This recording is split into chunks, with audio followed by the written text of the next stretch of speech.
নমস্কার। প্রতিদিন নিত্য নৈমিত্তিক রুটিন হিসেবে আমি এই অঞ্চলে এসে থাকি।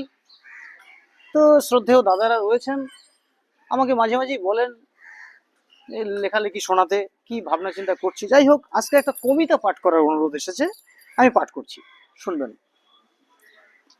কবিতার শিরোনাম বসবাস করা হলো না। আমার নিজের লেখা কবিতা। কবিতার শিরোনাম বসবাস করা হলো না। চোর হয়ে রয়েছি এই বাড়িতে, হ্যাঁ, চোর হয়ে রয়েছি এই বাড়িতে। ওদের আচার আচরণে, নিমাইদা, নিমাই বাবু শুনবেন, ওদের আচার আচরণে মনেই হয় না আমি এই বাড়ির কেউ। আমাকে যেন চাকর মনে করে ওরা। আমার ভূমিকার কোনো গুরুত্ব নেই এখানে। গুরুত্ব তো আছে অবশ্যই, ওরা গুরুত্ব দেয় না তাই নেই। মাঝে মাঝে মনে হয় সকল দায় দায়িত্ব ছেড়ে ছেড়ে দিই। মাঝে মাঝে মনে হয় সকল দায় দায়িত্ব ছেড়ে দিই। মনে হয় এই ঘর সংসার ছেড়ে কোথাও চলে যাই।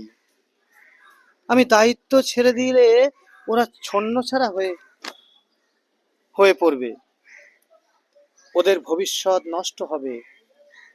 এত ভাবনা চিন্তা করার পরেও আমার ঠাঁই হয় না এই ঘরে। সমাজের একটা বড় অংশ আমাকে সমাজের একটা বড় অংশ সমাজের একটা বড় অংশ আমাকে মেনে নিলেও আমার পরিবার, বউ বাচ্চা, আত্মীয় পরিজন ওরা মানতে পারেনি আজও।